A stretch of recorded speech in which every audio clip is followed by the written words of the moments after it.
Assalamualaikum warahmatullahi wabarakatuh. Bagaimana kabar kalian hari ini? Mudah-mudahan sehat semua ya. Nah, kalian ingat kan di video yang kemarin kita membahas tentang Pulau Madura yang merupakan daerah terkenal pembuatan gerabah. Nah, seperti kita ketahui, Pulau Madura ini termasuk ke dalam Provinsi Jawa Timur. Meskipun demikian, secara geografis, Pulau Madura terpisah dengan kabupaten-kabupaten lain di Jawa Timur. Madura merupakan pulau tersendiri yang terpisah dengan Pulau Jawa.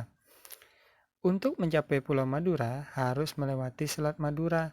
Namun, sekarang ini berkat kemajuan teknologi, berkat kemajuan pembangunan nasional, telah dibangun jembatan Suramadu, seperti yang ada pada gambar tersebut. Nah, jembatan Suramadu ini melintasi Selat Madura dan menghubungkan Surabaya dengan Madura. Dengan demikian, untuk mencapai Pulau Madura bisa melalui perjalanan darat. Nah, di jembatan Suramadu tersebut ada jalur khususnya. Ada jalur khusus mobil dan ada jalur khusus untuk kendaraan roda 2. Nah, kondisi Pulau Madura yang terpisah dengan Pulau Jawa tersebut merupakan contoh kecil dari kondisi geografis Indonesia pada umumnya. Indonesia merupakan negara maritim dan kepulauan terbesar di dunia. Hampir 2/3 wilayahnya merupakan lautan. Antara pulau satu dengan pulau yang lain disatukan oleh laut. Meskipun demikian, bukanlah menjadi penghalang bagi setiap suku bangsa di Indonesia untuk saling berhubungan dengan suku-suku bangsa lainnya. Nah, kondisi geografis Indonesia sebagai negara maritim dan kepulauan menyimpan potensi yang besar dalam berbagai bidang. Nah, sebelum dilanjutkan, kenapa ya Indonesia dikenal sebagai negara maritim? Ya, karena sebagian wilayah Indonesia adalah lautan.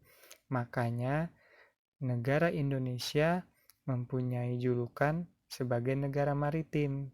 Nah, seperti itu. Ya. Nah, Indonesia karena dia sebagai negara maritim, Indonesia maksudnya menyimpan potensi yang besar dalam berbagai bidang seperti bidang ekonomi, sosial, budaya, dan transportasi. Potensi-potensi tersebut dapat menjadi modal yang penting dalam pembangunan nasional guna mewujudkan kesejahteraan masyarakatnya. Nah, seperti kalian lihat gambar di bawah, ini merupakan contoh kecil bahwa Indonesia ini merupakan sebuah negara kepulauan. Nah, sebagai negara maritim, Bapak ceritakan Indonesia memiliki beberapa keuntungan, yakni sebagai berikut. Ya. 1. Penggunaan laut sebagai media perhubungan, transportasi, dan perdagangan dapat menggerakkan roda perekonomian di dunia. Yang kedua, dapat mempertegas hukum kelautan untuk membatasi gerakan kapal tanpa izin. Yang ketiga, dapat mengembangkan militer khususnya kelautan. Yang keempat, dapat meningkatkan kesejahteraan masyarakat melalui perluasan lapangan kerja dan kesempatan usaha di bidang maritim. Dan kelima, dapat meningkatkan kemampuan peran serta masyarakat pantai dalam pelestarian lingkungan maritim. Ya. Nah, itu adalah beberapa keuntungan Indonesia karena Indonesia merupakan negara maritim. Wilayah negara Indonesia yang berupa kelautan antara pulau satu dengan yang lainnya disatukan oleh laut, mengakibatkan bervariasi potensi yang dimiliki oleh bangsa Indonesia. Masing-masing pulau memiliki karakteristik masing-masing, mulai dari kondisi alam, maupun kondisi sosial budayanya. Nah, pengaruh kondisi geografis Indonesia sebagai negara maritim terhadap kehidupan ekonomi masyarakat. Kondisi geografis negara Indonesia sebagai negara maritim membawa banyak keuntungan bagi bangsa Indonesia. Wilayah laut Indonesia yang sangat luas telah diakui secara internasional sebagai negara maritim yang ditetapkan dalam UNCLOS pada tahun 1982. Hal ini berarti bangsa Indonesia diberi kewenangan untuk memanfaatkan potensi sumber daya laut. Sumber daya laut tersebut diantaranya adalah baik hayati maupun non-hayati. Nah, sumber daya alam laut hayati antara lain ikan, terumbu karang dengan kekayaan biologi yang bernilai ekonomi tinggi, wisata bahari, sumber energi minyak dan gas bumi bahan mineral, dan juga media transportasi antar pulau. Semua potensi alam tersebut tersedia dalam jumlah yang besar dan tersebar di seluruh wilayah Indonesia. Besarnya peluang ekonomi dari pemanfaatan potensi sumber daya alam laut yang sedemikian besar tentunya dapat memberikan kontribusi bagi kehidupan masyarakat Indonesia, hingga pada akhirnya juga akan memberikan kontribusi bagi kesejahteraan bangsa. Kelompok masyarakat yang bisa merasakan langsung potensi kekayaan sumber daya laut itu adalah masyarakat yang berada di pesisir. Banyak jenis pekerjaan yang bisa diusahakan untuk menunjang kehidupan ekonominya.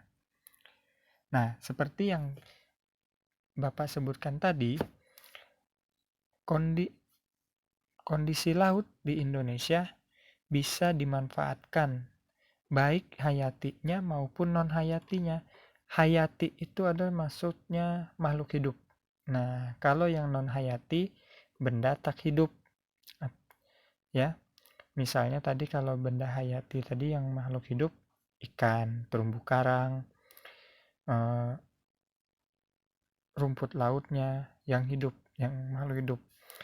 Sedangkan non-hayati, benda tak hidup tadi tadi sumber energi minyak dan gas bumi, bahan mineral. Nah, itu adalah contoh non-hayati.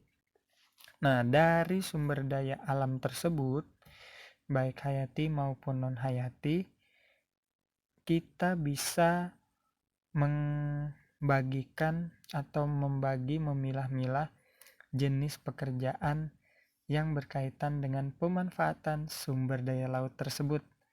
Nah, coba kalian sebutkan beberapa jenis pekerjaan yang memanfaatkan sumber daya laut tersebut.